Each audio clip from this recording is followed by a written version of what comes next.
si je vous dis Giverny, vous me dites Monet, bien sûr.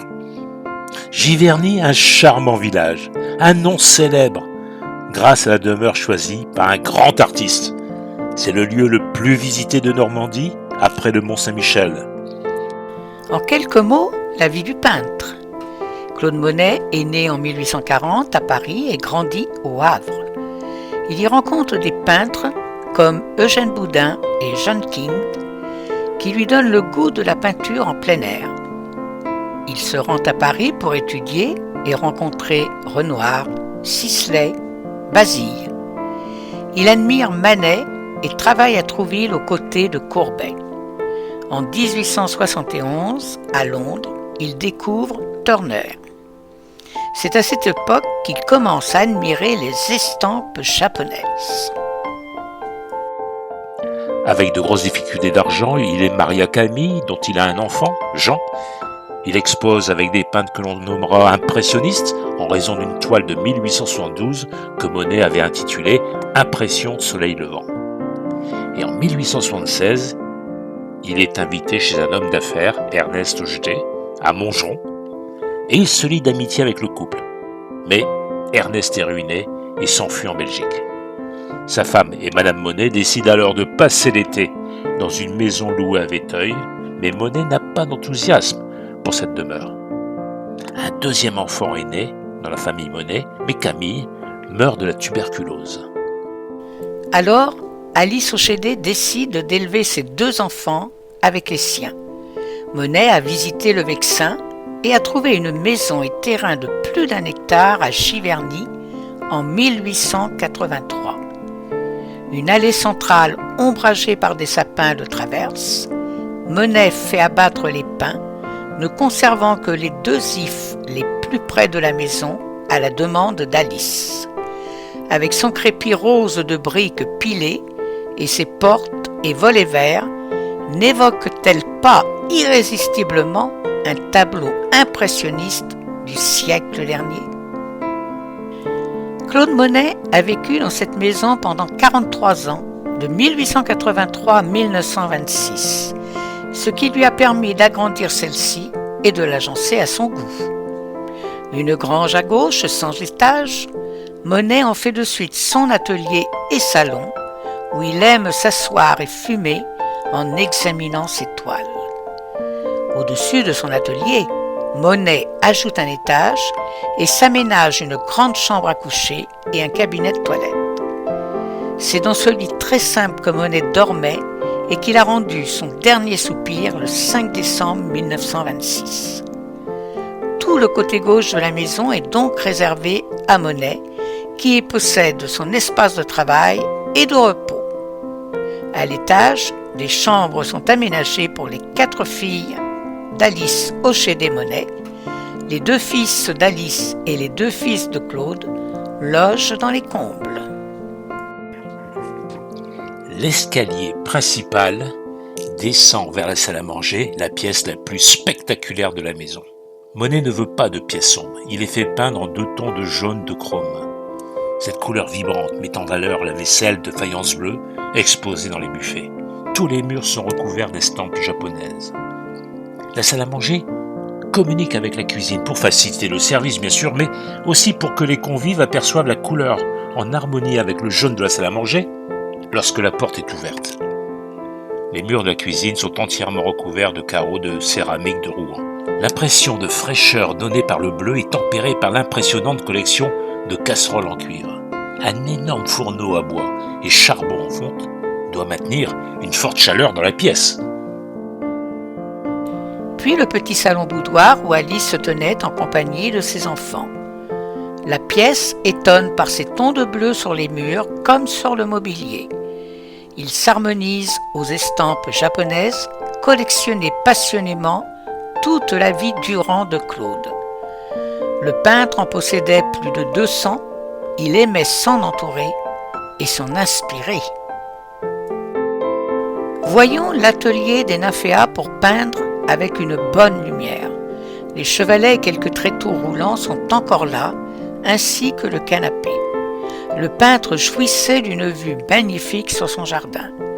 Monet expose dans sa chambre les toiles impressionnistes de ses amis Cézanne, Renoir, Pissarro, Sisley, Morisot, Boudin, Manet, Signac.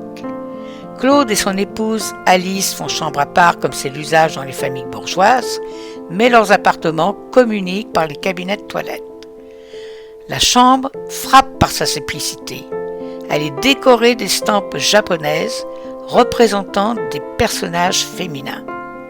Depuis sa chambre, Alice pouvait surveiller les allées et venues dans l'escalier et garder un œil sur les enfants. Il est temps de s'aérer un peu et allons dans les 2 jardins. Oui, un jardin de fleurs devant la maison qu'on appelle le Clos Normand et un jardin d'eau d'inspiration japonaise de l'autre côté de la route. Les 2 parties du jardin de Monet s'opposent et se complètent. Les arbres fruitiers ou d'ornement dominent les rosiers grimpants. Monet mêle les fleurs les plus simples, des pâquerettes, des coquelicots, aux variétés les plus recherchées. L'allée centrale se couvre d'arceaux sur lesquels poussent ces rosiers grimpants. En écho, d'autres rosiers couvrent les balustrades qui longent la maison. Il n'aime pas les jardins organisés ou contraints. Il allie les fleurs en fonction de leur couleur et les laisse pousser assez librement. Au fil des années, il se passionne pour la botanique et il échange des plants avec ses amis Clémenceau ou Caillebotte. Il fait venir à grands frais des bulbes ou des jeunes pousses et il dit « Tout mon argent passe dans mon jardin ». Mais je suis dans le ravissement. L'accès au jardin d'eau se fait par un souterrain.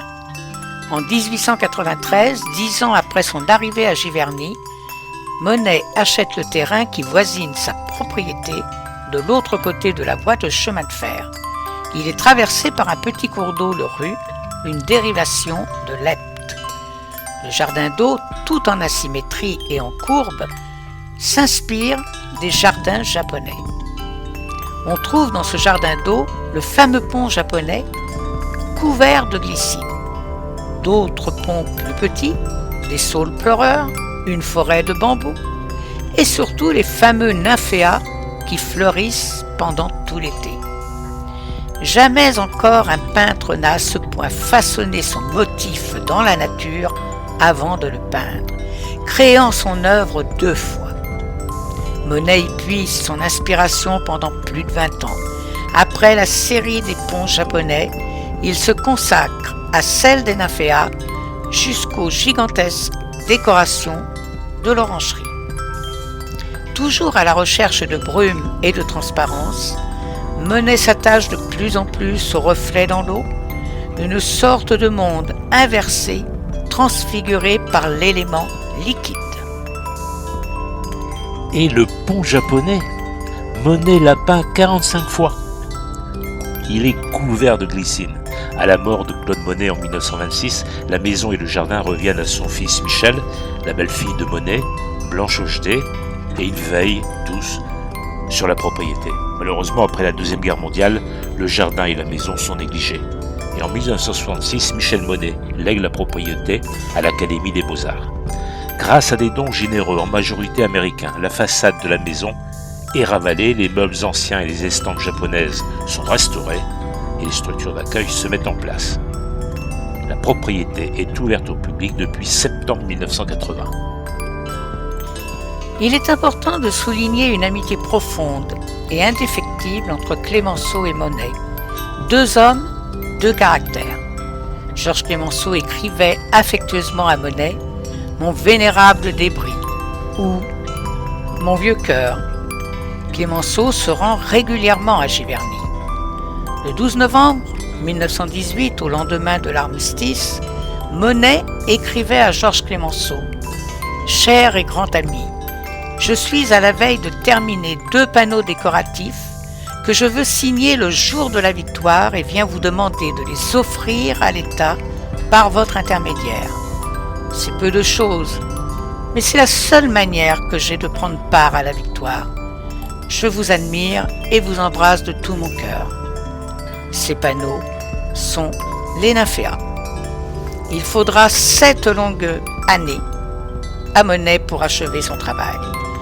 Le tigre va se battre pour trouver un musée pour exposer le travail de son ami. Ce sera le musée de l'Orangerie. Le 22 avril 1922, Georges Clemenceau écrit à Claude Monet cette belle déclaration. « Je vous aime parce que vous êtes vous et que vous m'avez appris à comprendre la lumière. Vous m'avez ainsi augmenté. Tout mon regret est de ne pas pouvoir vous le rendre. Peignez, peignez toujours jusqu'à ce que la toile en crève. » Lors des obsèques du peintre, Clemenceau, dans un geste élégant, enleva le drap funéraire recouvrant le cercueil de son ami, s'écriant « Non, pas de noir pour Monet », lui substituant une cretonne ancienne aux couleurs des pervenches, des myosotis et des hortensias, puis suivant le convoi vers le cimetière de l'église Sainte-Radegonde de Giverny, il s'écroule en pleurs. Le 17 mai 1927, 6 mois après la mort de Claude Monet, fut inaugurée l'exposition des nymphéas installée à l'Orangerie. Le meilleur moment pour visiter Giverny dépend avant tout de vos attentes. La maison et les jardins de Claude Monet Giverny sont ouverts tous les jours, du 1er avril au 1er novembre, de 10h à 18h. Vous tomberez sous le charme de ce lieu enchanteur de l'impressionnisme. Bonne visite à Giverny. N'oubliez pas de liker, de vous abonner à notre chaîne YouTube et de cliquer sur la cloche pour être averti des nouvelles aventures.